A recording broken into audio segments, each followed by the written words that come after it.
Over 460 million people around the world have disabling hearing loss. Star Key Hearing Foundation provides hearing aids and hearing-related healthcare to millions of patients in over 100 countries. But they need your support to continue helping those in need. Give the gift of hearing by donating to the Listen In campaign. Go to listenincampaign.org to donate today. That's listenincampaign.org. Today's episode of the Serial Dynasty is sponsored by Shaun T Fitness. Shaun T is the creator of several award-winning workout programs that can be done right inside your home. Just to name a few, Shaun is the creator of the Insanity Workout, Insanity Asylum, T25, Insanity Max 30, and his newest release, Size. Size is a revolutionary new program created by Shaun and released in July. Size is the end of exercise and makes losing weight an experience. For more information on all of Shaun T's exercise videos and programs, go to ShaunTFitness.com.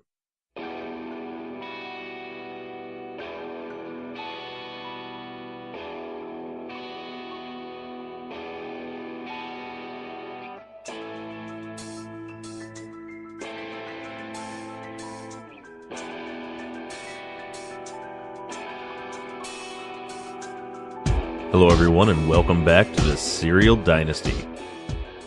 As always, I want to thank each and every one of you for downloading this episode and all of your efforts to share the Serial Dynasty with all of your friends and family. Your efforts continue to help grow this audience and add soldiers to this movement every single day. Every person that you reach out to adds one more mind, one more perspective, one more set of eyes on this case, and leads us closer and closer to finally figuring out who killed Hae Min Lee.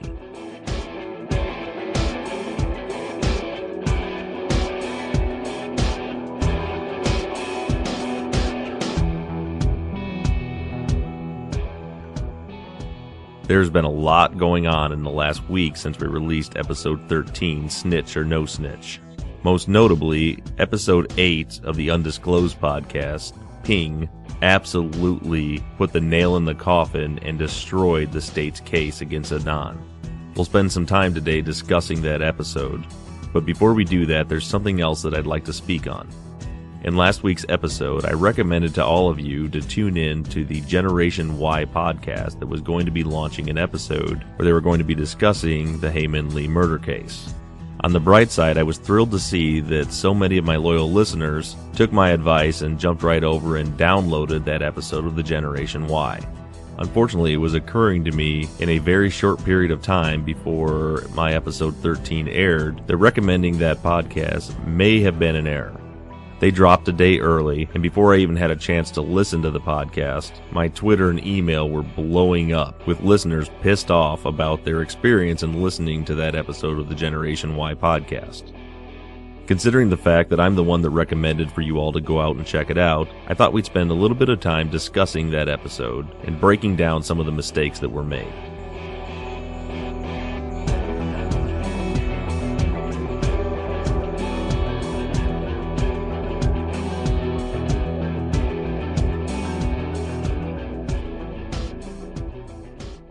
To begin with, I want to let all of you know that I did eventually listen to the episode, and all of you had every right to be irritated.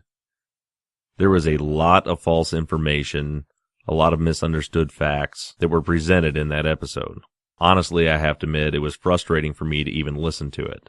I understand that it was a tough case to take on, given that so many people are so invested in this case and so determined to solve it, that I'm willing to bet that 95% of their listeners or more were far more informed than they were on the facts of the case.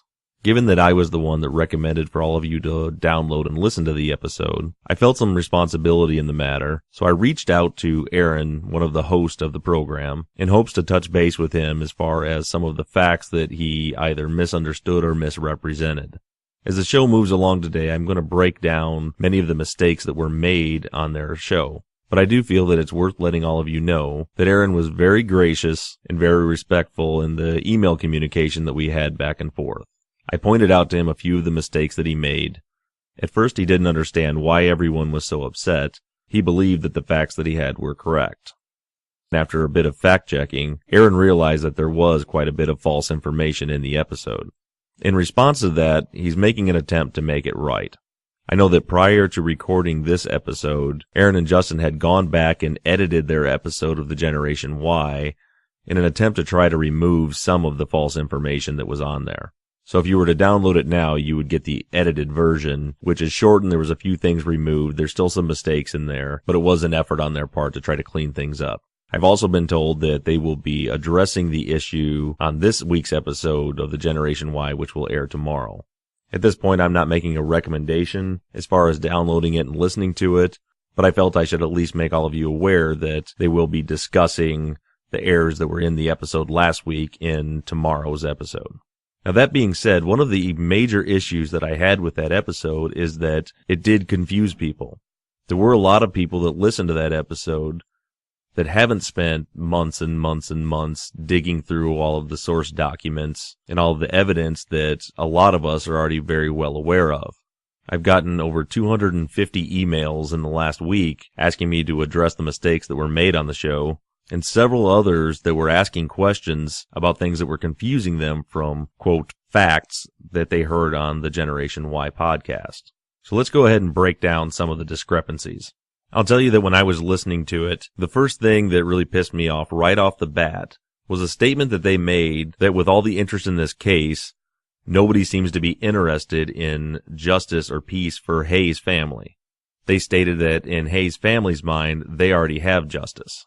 And my response to that is that could not be any further from the truth. Yes, a lot of the attention and focus from the Serial Dynasty as well as Undisclosed does revolve around Adnan, but we've made very clear that our main purpose, and I will say that the focus of this show, the Serial Dynasty, is to attempt just to get to the truth, to find out what really happened, to give Hayes' family real justice.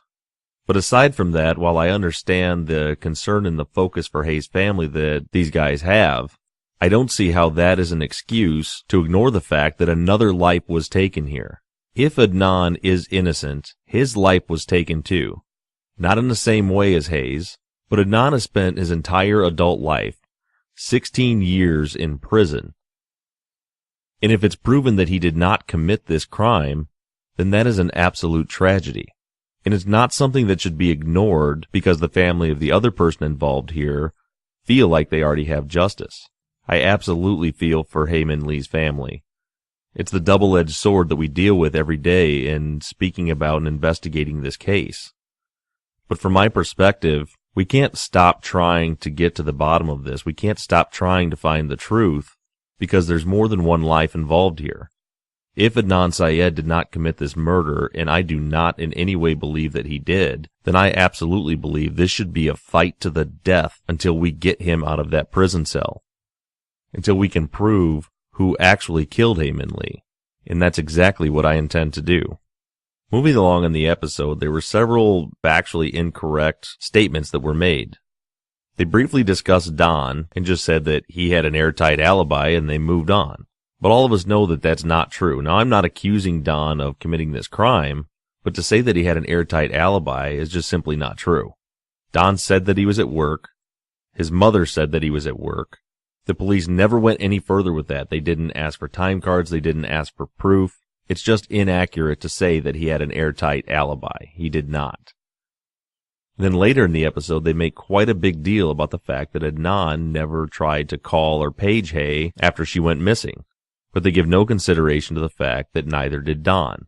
And as I've mentioned before, if we had a balancing scale to determine who looks more guilty for not contacting Hae, in my mind, it's 100% Don. Adnan's the ex-boyfriend. He's seeing other girls. He's in constant contact with Hae's best friends, who are in constant contact with her family. He knows what's going on. He knows that she's not answering any calls. He knows that no one's heard from her. Where Don, on the other hand, is the current boyfriend. She never showed up for her date with him on the night that she went missing, and yet he makes no attempt to ever contact her. Now again, I'm not saying that makes Don the culprit, but it certainly makes him a suspect. And if we're going to make the leap that Adnan not trying to contact Hae makes him guilty, well then we have to hold the same scrutiny to Don. And they didn't do that. They spent a little bit of time discussing Adnan's reaction to the phone calls that he got on the day that Hay went missing, asking about her whereabouts. That reaction being, oh man, she's going to be in trouble now. They say that doesn't make sense because he knows that she is very responsible and punctual. One of them said, and I apologize, I know there's a Aaron and a Justin, but I had a hard time keeping the two voices separate and figuring out which one of them was which. But one of them said, quote, even when she was with him, meaning Adnan, she kept her responsibilities. In my mind, this is a misrepresentation of Hay. They presented her as, and even stated that she was a type A personality, very punctual, always kept all of her responsibilities, as though she was a person that never did anything wrong and never got in trouble. And don't get me wrong, from everything that I've read, Hay was a great person. But we also know that she's done high school things. For example, the week before she went missing, when she blew off a wrestling meet where she was supposed to be the manager to go see her boyfriend. We know that the night before she went missing, she stayed out past curfew and was fighting with her parents. We know that she was dating a boy, Adnan, that her parents didn't approve of due to cultural differences. So this isn't necessarily a huge point, but I do believe it's a slight misrepresentation of Hay, and they use that misrepresentation to point toward Adnan's guilt because his reaction was that if she didn't show up to pick up her cousin, she was going to be in trouble, which to me sounds like a very plausible reaction. As they moved along, they made a statement that neighbor boy said that he saw the body in the trunk, and then explained that by saying that neighbor boy said that just because he wanted to tell a story. These were the points in the episode where I was just getting so frustrated I was about to just turn it off. This is obvious false information. Even if all they did was listen to Serial, they would know that neighbor boy never said that. That was a rumor where someone else said that he said that. And when questioned about it, he said that not only did he never see the body in the trunk, he's never seen any body, and that's not something he would joke about. So I don't know where this thought even came from or how they just pulled that out of air, but it was most definitely not true. Now, I do have to admit that there were a few things that were said that jogged my memory about a few facts that I had kind of let slip my mind over the past several months as we keep running down all these different rabbit holes. One of the hosts mentioned somewhat sarcastically that Adnan was unlucky that the day Hay went missing and was murdered just happened to be the same day that he lent Jay his car. And the other host kind of chimed in the background and said that one of the members of the track team told Sarah on Serial that Jay used to pick Adnan up from track all the time. That it was such a regular occurrence that they wouldn't have thought anything of it if that was a day when Jay stopped to pick up Adnan after track. That was a little detail that had sort of slipped by me and I never gave it much thought until now. And what's occurred to me now, and I'm sure this is something that a lot of you have already thought of, is the fact that Jay didn't have a car. Jay couldn't pick Adnan up from track practice without borrowing a car.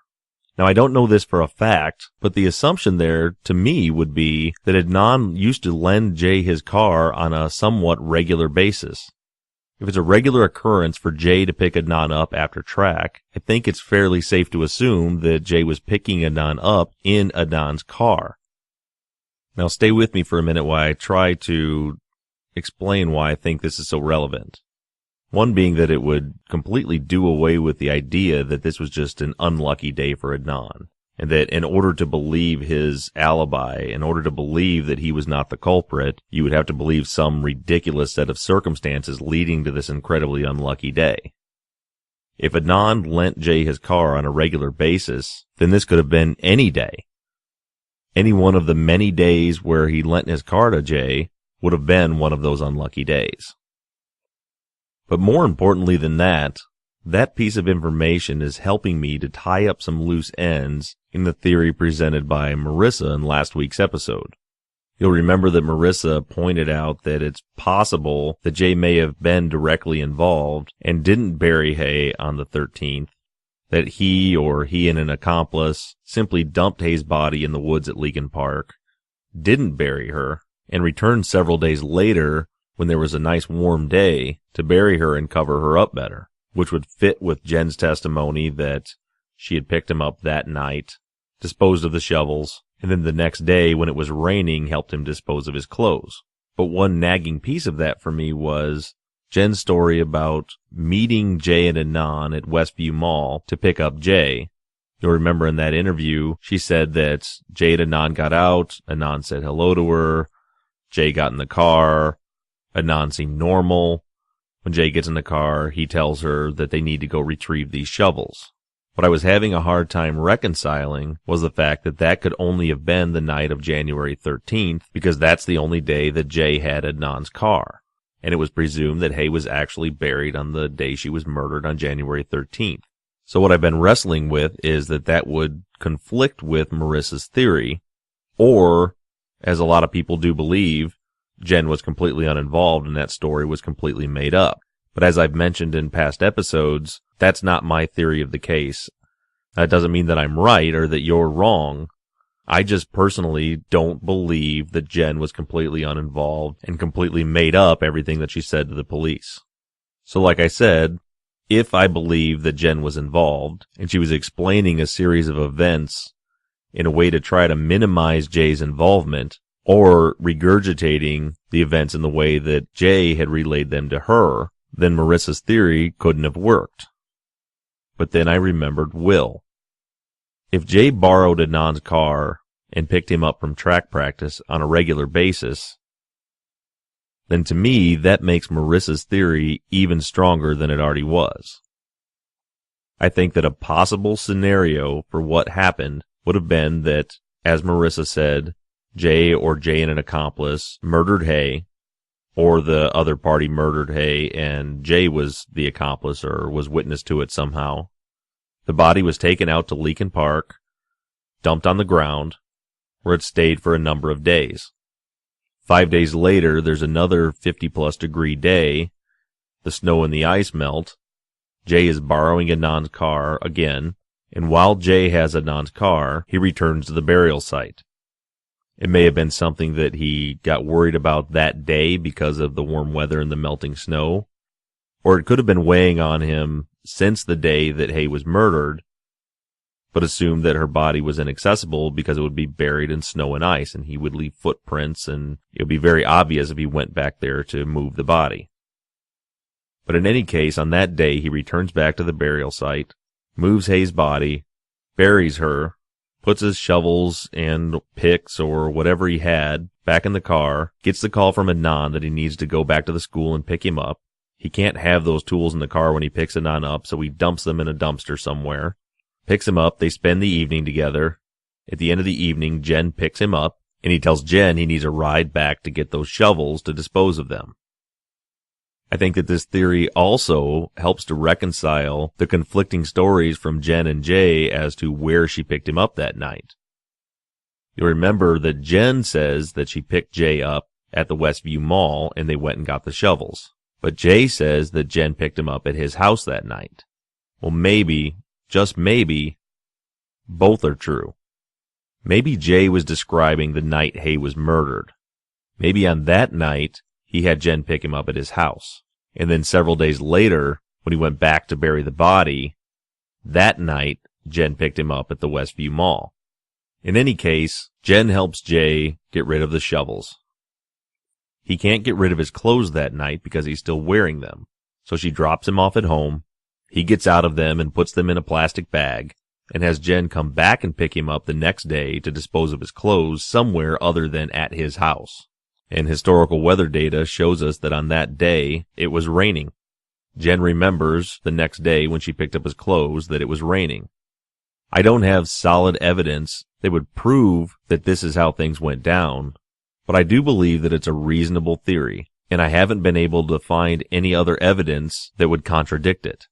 And so one of the benefits of having this massive audience of listeners, many of which are much, much more intelligent than I am, I'd like for you to think about that theory and shoot me an email and let me know if you have any other evidence that would either back it up or prove it wrong. And we'll discuss it further next week.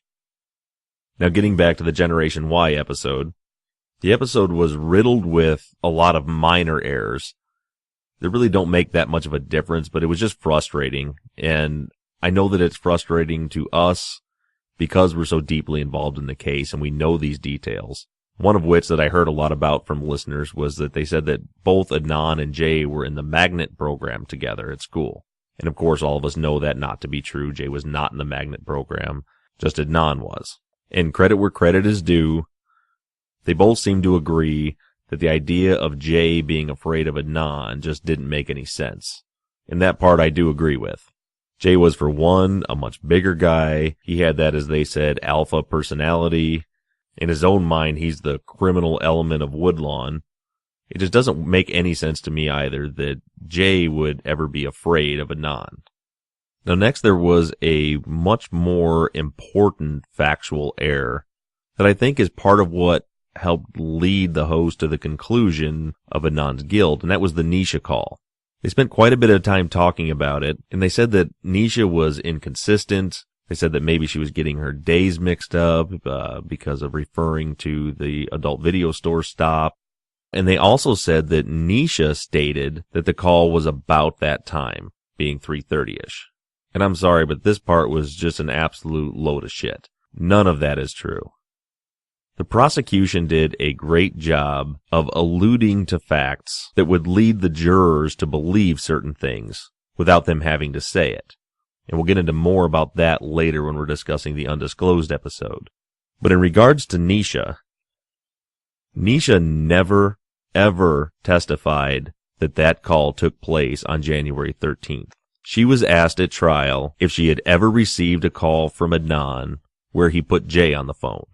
And of course, this was an attempt to corroborate Jay's story of this happening when they were driving around after Adnan had murdered Hay. So they asked her if there was ever a time when this occurred.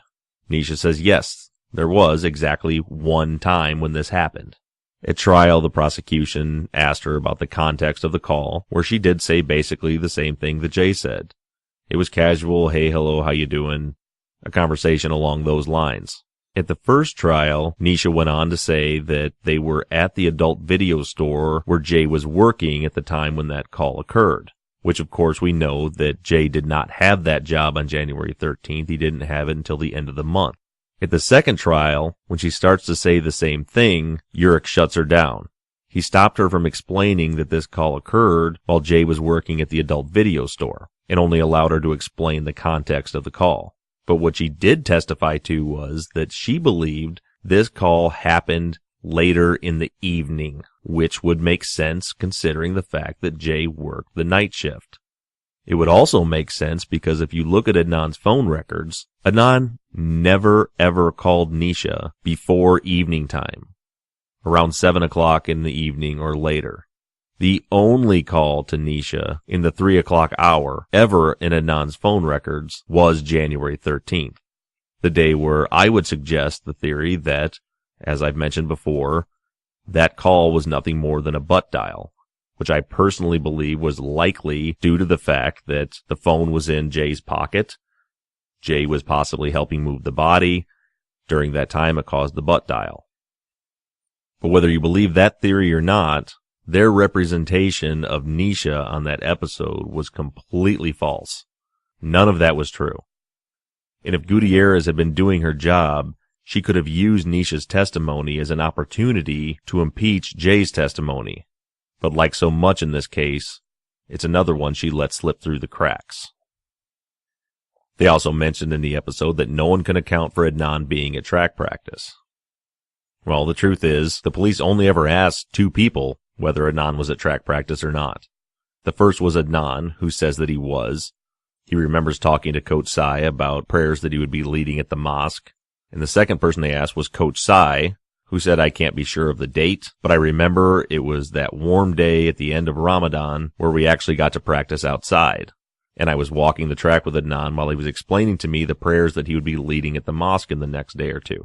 So as far as I'm concerned, that's 2 for 2 for Adnan actually being at track on time. And then there was the library.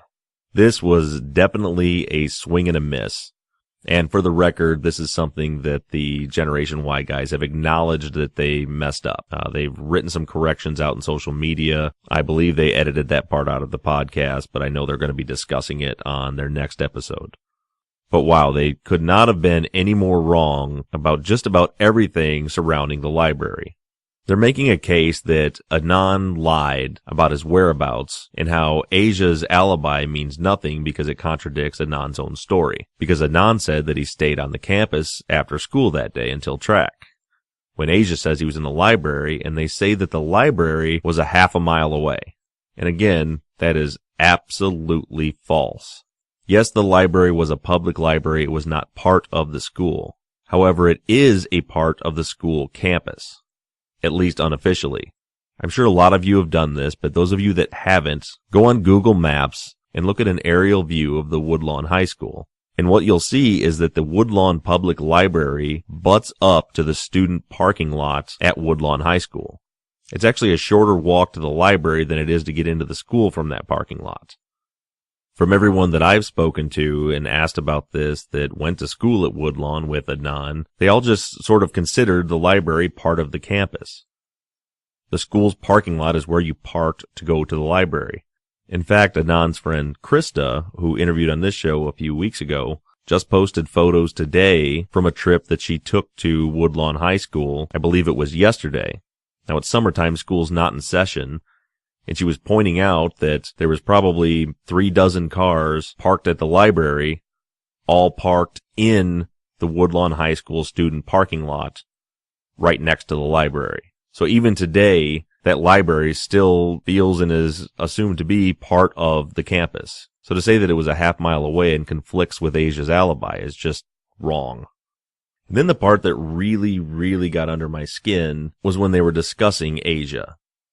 They go on and on about how Asia's unreliable and her story changes as much as Jay's and you don't know which version of her story to believe. And they paint her in a way that first she wrote the letter to Adnan saying she saw him in the library. And then they say that Adnan's family asked her to go to their house. When in fact, if I'm remembering the facts correctly, in her letter, she just said that she went to their house. And when she got there, there was a bunch of her family there, and they were very nice to her. I mean, she wrote a letter to Adnan explaining her experiences at his house with his family and how nice they all were. But on the Generation Y podcast, they say that Asia then changed her story and said that they asked her to go to that house, and they pressured her and made her write this affidavit to provide an alibi for Adnan. They also claim that she was contacted by the defense. And neither of these are true. Asia didn't decide to not testify for Adnan in his trial. Asia was never contacted or asked to testify in his trial. That information that they're putting out is just simply false. So they paint this picture that Gutierrez's clerk contacted Asia. They decided not to use Asia as an alibi witness because she says he was at the library and he says he was at the school, and the library is a half mile away from the school. And then later writes the affidavit during the appeals process, but then changes her mind because the only reason she wrote that was because she was getting that pressure from Adnan's family to write it. They failed to mention the fact that Asia had no idea any of this had happened. Asia never said that Adnan's family had pressured her into writing that affidavit. Kevin Urich testified to that, not Asia. And Asia was completely unaware until she was listening to Serial and heard that that's what had happened. At which point she immediately reached out to Sarah Koenig, let her know that that's not true, that's not what had happened, and she had no idea that Urich had done that. And further explained that when she talked to Urich, Urich told her that she should not testify, that they had a mountain of evidence against Adnan, and she should probably just stay away from it. Once Serial had aired and she had realized what happened, and she reached out to Sarah, she got back in touch with Adnan's legal team and stated that she still and always stands by her statement that she saw Adnan in the library until 2:40 on January 13th. She's written a new affidavit and is ready to testify in Adnan's next post-conviction relief hearing. Asia was not wishy-washy. Asia has not changed her story. Her story has remained the same from 1999 until today. And the only reason her testimony was never able to be heard was a combination of Adnan's attorney not doing her job and Kevin Urich's manipulation. Now they spent some time talking about cell phone pings and how it helps parts of Jay's story and doesn't help other parts of it. But as most of us already knew to an extent and completely understand now after last week's Undisclosed episode, anything to do with the cell phone pings is just completely irrelevant. I thought that the guys actually had a pretty good grip on the bail situation. When they first discussed it, they took a pretty firm stance that this was institutional racism. It was a miscarriage of justice for him not to get bail, especially considering that the main reason that he wasn't given bail was due to a falsified document provided by the detectives.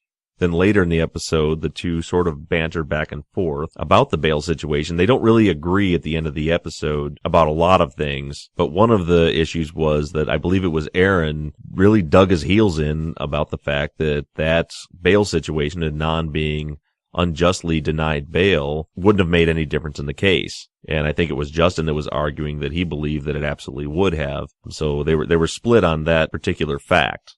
Really, by the end of the episode, I was sort of confused in some ways because they made a lot of statements that would lead you to believe that Adnan was innocent. For example, they both agree that the lividity issue completely disproves Jay's testimony, and they even say that it completely blows the prosecution's timeline.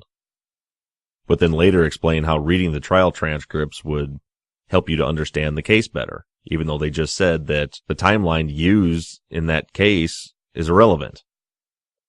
Then a very irritating part for me was the two of them alluding to the fact that the undisclosed team was filtering the information they're putting out there to make Adnan look innocent. They talk about some missing transcript pages and even take a subtle jab at the end of the show and tell you to make sure you look at the page number on the transcript pages. I mean, they're implying that Rabia has more transcripts that she's withholding because they make Adnan look guilty. First of all, I want to say that I do not in any way, shape, or form believe this is true at all. Rabia is on record several times stating that she has released the transcripts that she got in the electronic file from Sarah Koenig.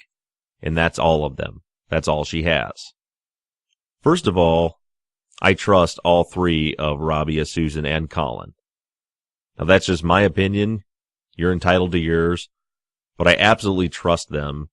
And from conversations that I've had with them and from listening to the show and reading their blogs and listening to interviews, I just don't believe for a second that any one of them would risk their careers by lying when they have such an enormous, massive, millions and millions of people audience, especially about something like this that could be easily proven.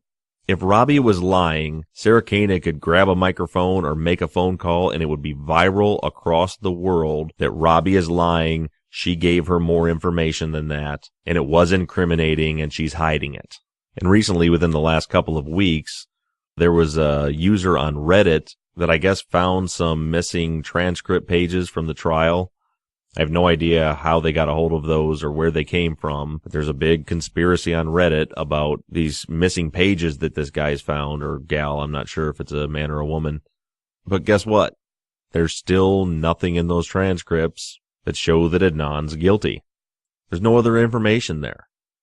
If there was information and evidence out there proving Adnan's guilt beyond a reasonable doubt, I really believe we would have seen it. There is, in fact, a large camp of people that really believe that Adnan is guilty. And some of those people fight tooth and nail to try to convince people that that's true. And I look for those things. You know, I had a listener tweet me this week telling me that I shouldn't write off Reddit, that I should give it a chance, that there's a lot of good information out there on Reddit. And the truth of the matter is, I do use Reddit. I try to research for these episodes in as many places that I can. Like I've mentioned before, I get thousands and thousands of emails. When I find something that is possibly new information or a theory that maybe I hadn't thought about, one of the places I check is Reddit. I know that if there's information about Adnan being guilty, that's probably one of the places where I'll find it. So I don't ignore Reddit.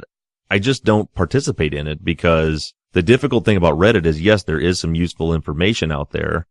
But the problem is that anytime someone puts a post up about the case, you'll get a few comments that are factual and an intelligent argument.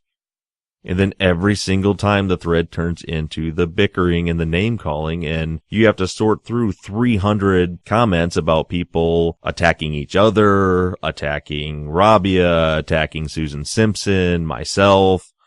rather than present any actual facts. But I do actually subject myself to reading through that to try to see if there is some information out there that would lead me to believe that Adnan was guilty, and I just can't find it. No one seems to have it. And I'll speak about that a little bit more at the end of the show. But along these lines, I caught something that I think it was Aaron who said. He said he'd been looking at, quote, the arguments that people were having regarding guilt or innocence. And I think that may point us in the direction of why he had the information that he has and why he took the stance that he did. I think that a majority of the research that he did was on Reddit. And if you haven't been on there and you look through, I think it's called the Serial Podcast subreddit, you'll see exactly what I'm talking about. That's what I always seem to find there are arguments. Now, another point where I think that they had some good points, Justin stated, or I think that it was Justin, that the idea that a serial killer or that someone else had murdered Hay and that Jay and Jen's testimony was completely coerced by the police was not improbable to him. And he said that he believes that Adnan deserves a retrial. He said that guilty or not, the prosecution did not get this right. So I'll give him that. I mean, Justin didn't come out and say that he believes Adnan is innocent, but looking at it from the lens of a matter of justice, he believes whether he's guilty or innocent, he definitely deserves to be tried again. This trial was not done correctly. It was not a fair trial. And if he's going to be in prison, that he at least deserves a fair trial with a fair defense. Now, an extremely irritating part about this episode, if you listen to it, was how they claimed that the best witness would be Hay herself from what she wrote in her diary. And then, after that, as far as I can tell, they completely made up diary entries that did not exist. Now, again, to their credit, I believe this part of the podcast, they edited out and removed it. But in the one that I listened to, they made claims that her diary said that Adnan was stalking her and that he was controlling, that she painted a picture of him in her diary as this mean, controlling guy that was stalking her, and that's just not true. There was nothing like that in her diary. Nothing at all. I have no idea where this information came from, but it was absolutely false, and it's my understanding that it has been removed. Now, lastly, at the close of the show, there was a long discussion about the plea deal and the appeal process. And in a nutshell, these guys have no idea what is going on with this appeal process and have a very misrepresented idea about what a plea deal means. As a recap for us that understand what's going on, the process that Adnan is going through right now is that he's asking for post-conviction relief and asking for a new trial based on ineffective assistance of counsel.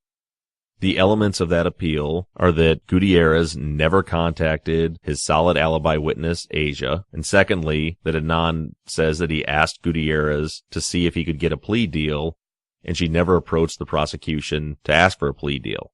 Now, for starters, they just absolutely didn't understand that process and didn't really have a grip on what was going on there. But furthermore, the one guy that I believe was Aaron was just going on and on about how asking for a plea deal makes Adnan guilty. That it's a huge deal to him that innocent people don't ask for plea deals and only guilty people ask for a plea. And he was very firm on that point, and that's just absolutely false.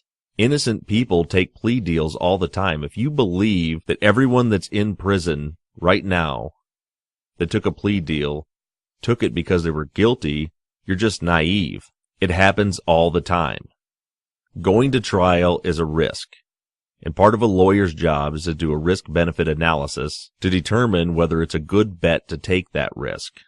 There are plenty of times when a defendant's attorney will tell them, if we go to trial, whether you did it or not, you're going to lose, or you're very likely going to lose. So rather than go to trial and risk the death penalty or risk a life sentence, let's see if we can plea this down. I can tell you from personal experience, someone very close to me several years ago was faced with exactly this scenario on a smaller scale. This was a female who had been pushed around by her husband to the point where she snapped and threw a couple of punches at him. He called the police. She was arrested for domestic violence. Due to the fact that it was her word against his and he was the one with the bloody lip, her lawyer informed her that if they were to go to trial, she would very likely be convicted. It also happens to be that this woman works for a school system. If she were to take that risk and go to trial and lose and be charged with domestic violence, the punishment from the court system may not be that great, but it would cause her to lose her job, lose her career, lose her pension. So she decided instead to take a plea deal where she had to plead guilty in order to save her career. This is not uncommon at all. So at the end of the day, in regards to the Generation Y podcast, it was definitely not a good episode. There was a ton of factual errors, which really disappointed me because it's actually a podcast that I enjoy listening to. I've listened to several of their episodes, and I'm just a person who's very interested in true crime, and it's interesting to hear them talk about things. But as far as this episode's concerned, at first I was really kicking myself for recommending that you all check it out, considering there was all this false information. But I'm hoping the silver lining of that cloud is the fact that it gave us the opportunity to clear up some things that may have already been misconceptions in a lot of people's minds, and correct some damage that may have been done from listeners who didn't realize that the information was false and were building thoughts and theories around some false information. Now, with all this being said, at the end of the day, the Generation Y guys really showed some character. Like most of you, I was really frustrated after listening to the episode.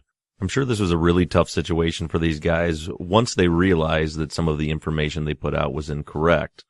And from my perspective, they really handled themselves with some true character following that. Aaron put out several tweets today apologizing to the listeners for the mistakes that were made. And he also said that there would be an apology and a correction at the beginning of their next episode. So for me, while there was definitely some mistakes made, I don't believe that it was intentional.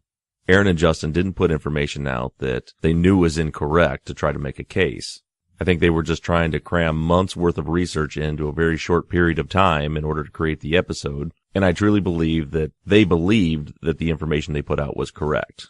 And given that since that point they've gone back and done some research, they checked some of their sources and realized the mistakes that were made, that they're willing to humble themselves and make the correction and apology, I think says a lot for them.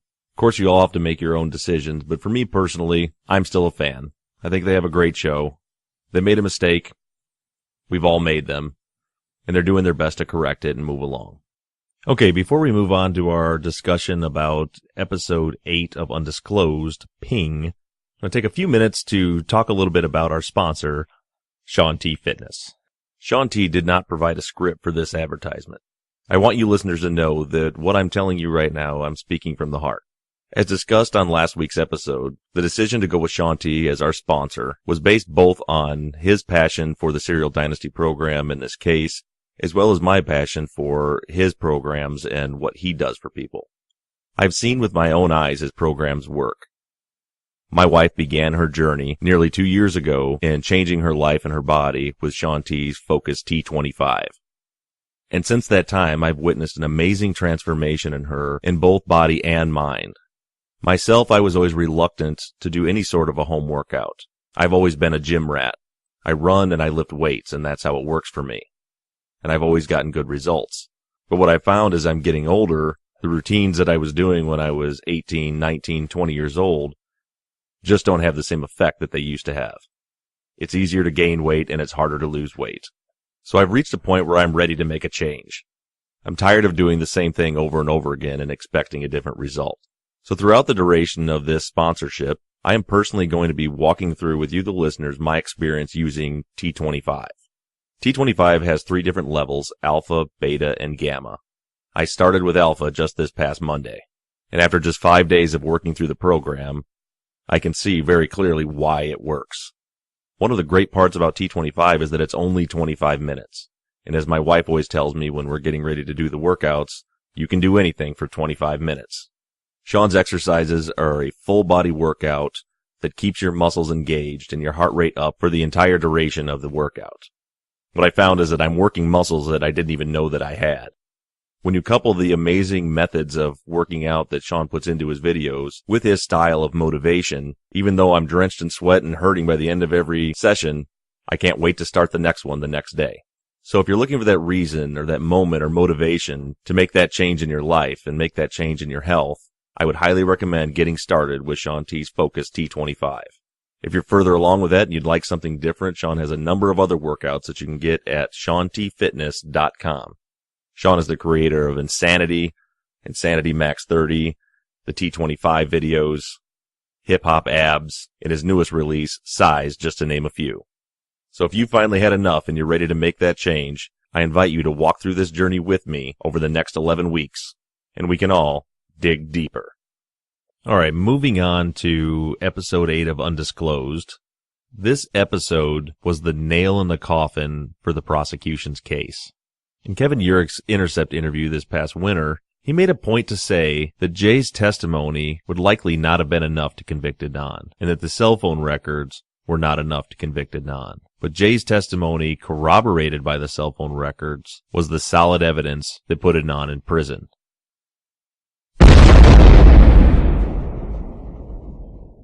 And there went your case.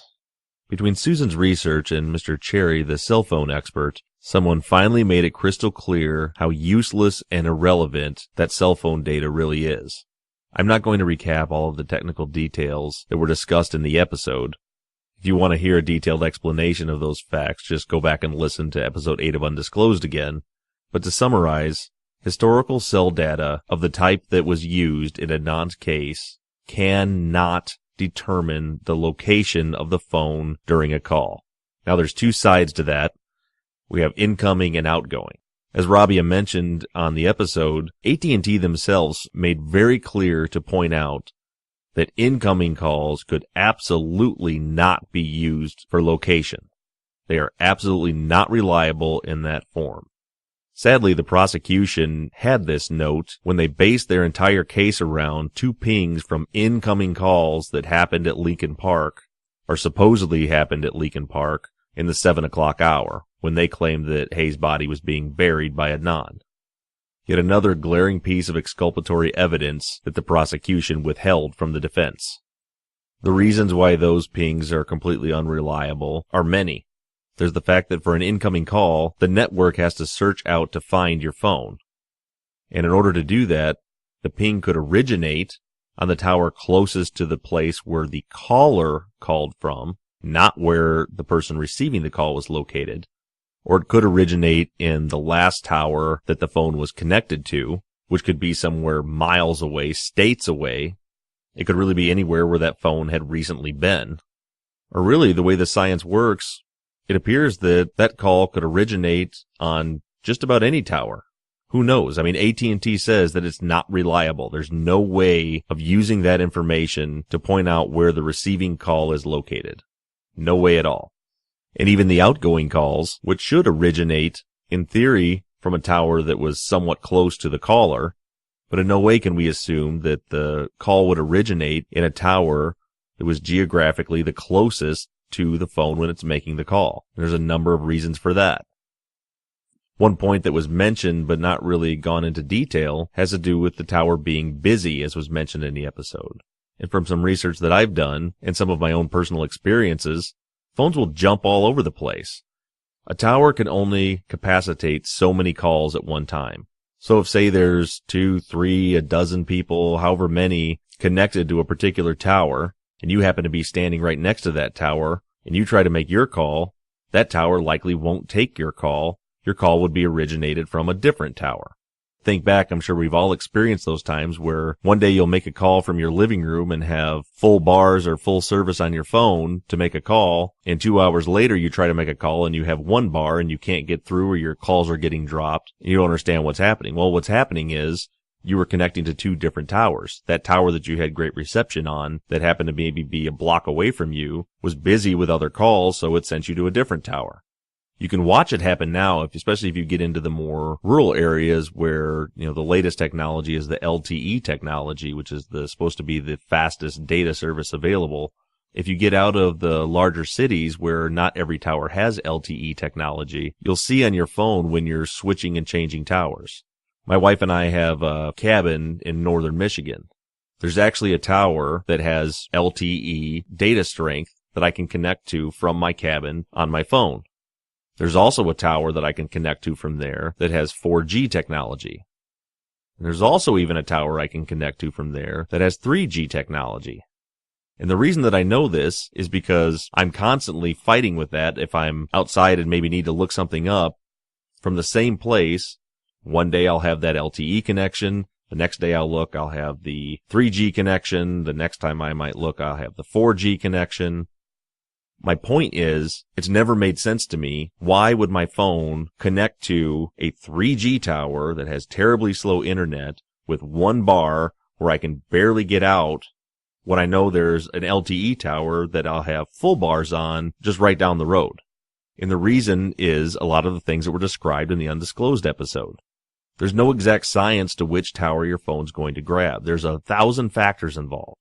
Line of sight, weather, humidity, busyness of the tower. In the fire service, our radios that we use to communicate use similar technology, and we have the same issues. There's some days I can stand with my 5-watt portable radio and reach the repeater tower that's several miles away from me with no problem whatsoever. The next day I can't hear anything. Or maybe it's cloudy one day, or it's humid the next day, or it's raining one day, and the signals bounce and move, and it's just not a consistent technology. It's not something that you can, by any means, go into a courtroom and claim that because a phone happened to ping a particular tower, which really, from what Susan explained, means it happened to originate on a certain tower, that can then tell you where that phone was located. So I really thought that the two-sided approach that they took in this episode was very well done, meaning they were working at the same time during the undisclosed episode where, on one hand, they were explaining to us how the cell phone data and why this cell phone data is completely irrelevant, cannot show you location, and means nothing, while at the same time saying, if you don't believe me and you think we should use the science or we should make these broad assumptions on the cell phone technology, it still doesn't work with the state's theory of the case. So I don't think there's any way the undisclosed team could have done an any better job than they did at completely debunking the state's case. Moving on, I have time for one email today that relates to the episode, as we're already pretty long. This email is from Sophie K. from Chester, United Kingdom. Sophie writes, "Hi Bob. As an expert witness yourself, how did episode 8 make you feel? If you had been asked to do some tests with the prosecution and they told you not to record it as they would do it themselves, how would you react to that? I'm guessing that's not normal. Also, you said you have been on jury duty before. Are there any rules for the jury that allow them to ask questions at any point or ask for clarification if they don't understand something? I feel as though I would have been very confused by the cell tower information, and the only bit that would stick in my head would have been being told that the cell phone was in Lincoln Park, which would not be good for Adnan. Love the show. Thanks, Sophie." Thanks, Sophie, and those are good questions, and that short email leads perfectly into the last 2 points that I want to make about the episode. In regards to being an expert witness, no, that is not normal. It's insane that it was done that way. It's crazy that the expert was letting the prosecution even be involved in the testing. Now, I'll point out that most of the cases where I serve as an expert witness, I'm not doing technological testing in this manner. Most of the cases that I testify in are providing my opinions regarding firefighter training, administrative duties, things of that nature. I've never been an expert witness on, say, an arson case. I have testified in several arson cases, but not as an expert witness. I testify as the investigating officer from the fire, so a fire that happened in my jurisdiction that I investigated. So on the other side of that, as an investigator, we use third-party experts to test things. Say we need to test the functionality of a thermostat or some wiring or the ignition temperature of a particular fabric, things of that nature that we need to test to prove or disprove whether or not there was an arson. Most certainly when I can, I observe the testing if that's logistically possible. But even when I'm doing that, I don't just choose to, but I am required to stay out of the way and not be involved in the testing. Meaning I can't have my hands on anything. I can't be in the middle of it. I can observe what they're doing, and that's it. And the expert provide their own reports, their own documentation, and present their own findings. I can then reference those findings after they've been disclosed to the defense, and they have the same findings to look at. But in no way, shape, or form have I ever been allowed to participate in the testing procedures. So I think your assumption is correct that it was absolutely insane that it was done that way. I'm actually surprised that the expert allowed it to be done that way, and further surprised that it was allowed into court when it had been done that way. And then furthermore, even beyond that, the fact that the entire testing was ridiculous, they didn't disclose their control. They didn't disclose all of their results. As I think Colin mentioned, they cherry-picked which results they wanted to display. The expert witness report should have said, we made 10,000 tests and only have these 13 results that might work for our case. That's a very important piece of information for a jury to have, that only a small fraction percentage of the testing actually worked to demonstrate what it is that they were attempting to demonstrate. That over 99% of the testing did not support their case. Now, in regards to the second aspect of your email, the jury, I'm glad you wrote this email because that was the first thing I was thinking when I was listening to Susan explain how the prosecution were presenting this. It was completely smoke and mirrors. I'll give Murphy and Urich credit. If their goal was to win this case, to win this battle, they strategically played it very, very well. If their intent was to provide the jury with all the true facts of the case and let them make a decision, they failed miserably. The tactic that they used was quite genius. See, this jury is sitting there listening to testimony for weeks, day in and day out and day in and day out. The cell phone evidence particularly would have been, number one, extremely boring, and number two, very difficult to understand, and even more difficult to retain all the way till the end of the trial. So the way the prosecution played this was pretty sharp. So they have Jay testify. He gives his story. Now, he testified for several days. It's a lot of information for a juror to remember, and oh, by the way, they're not allowed to take notes. As an instructor, I know that if I intend for my students to retain the information that I'm presenting to them, I need to chop my class up into 45-minute to 60-minute sections. Every 45 to 60 minutes, I give them a break, let them stretch their legs for 5-10 minutes, come back and start again. It's because it's been proven adults' attention span can only last about that long. Well, in a jury trial like this, they could be listening to testimony and sitting there for 3-4 hours straight before they're given a break. So you can almost guarantee they're basically tuned out, not retaining anything or very little after that 45 to 60 minute mark. So Jay gives his testimony and they hear it. Later, they bring the expert witness up and they ask him very misleading questions. Susan gave some examples of that in the episode where they would say, if a person were to testify that they drove down this road and the cell phone records indicate there was a ping on this tower, could we assume in that instance that the testimony was true, or something to that effect? And the expert would reply, yes. If that was the situation, then yes. I think that Urich didn't get mixed up. He didn't accidentally present a set of facts that weren't true. They were manufactured, just like Susan said, but it was done purposefully. Before I testify as an expert witness, there's a lot of meetings that happen before that, because the firm that's hiring me, whether it be the prosecution or the defense or whoever it is, they want to know what my findings are and what I'm going to testify to. They may decide that, well, that's not going to help our case, so your services are no longer needed. We don't want you to testify.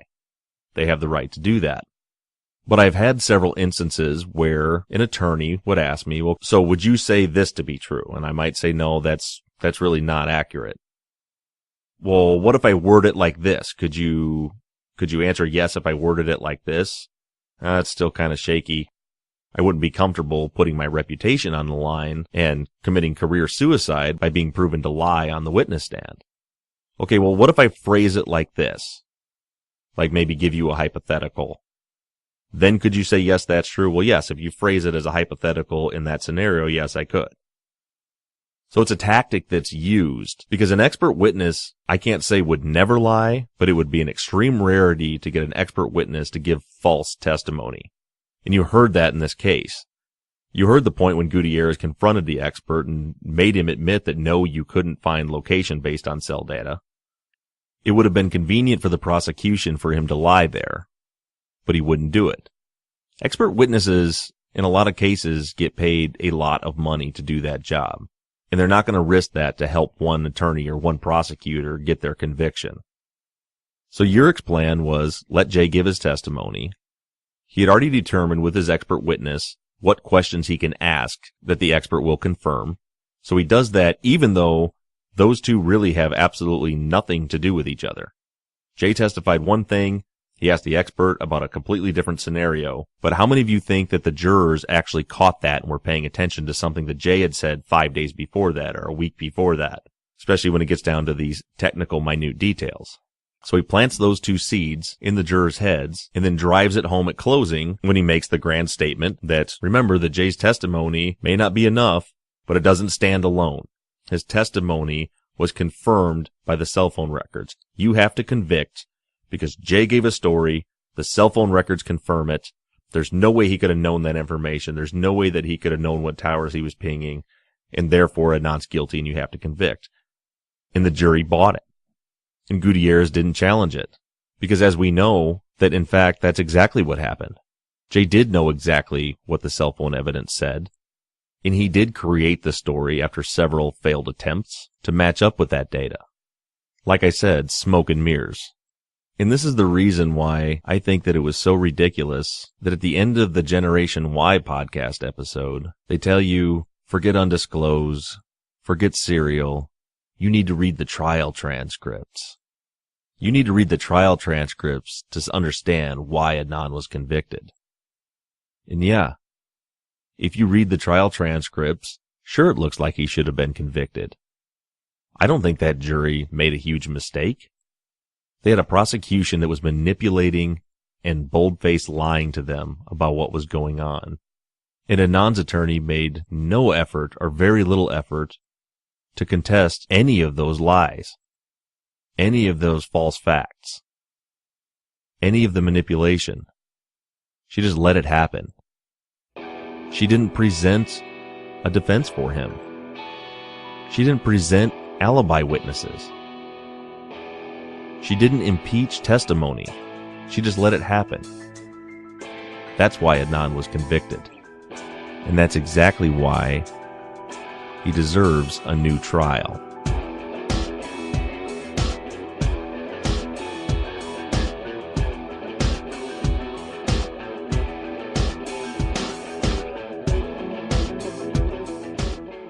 On next week's episode, I'd like to address the possibility of Adnan's guilt.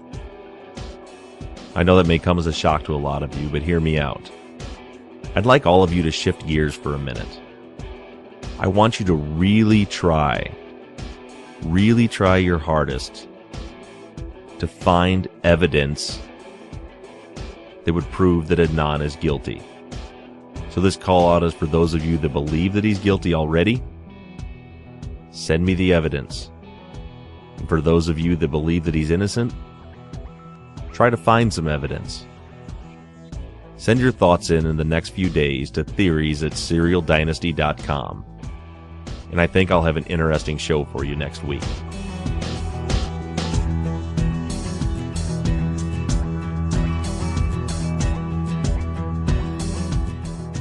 I want to thank our sponsor, Shaun T Fitness, for helping to keep this movement alive. Special thanks to Johnny Rose of Slightly Subversive Music for creating our theme music. Thanks to Tate Krupa for creating our logo. And thank you again to all of you listeners for continuing to send your thoughts and theories into theories@serialdynasty.com and continuing to help us grow this army. Until next week, this has been the Serial Dynasty.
Interested in starting your own podcast?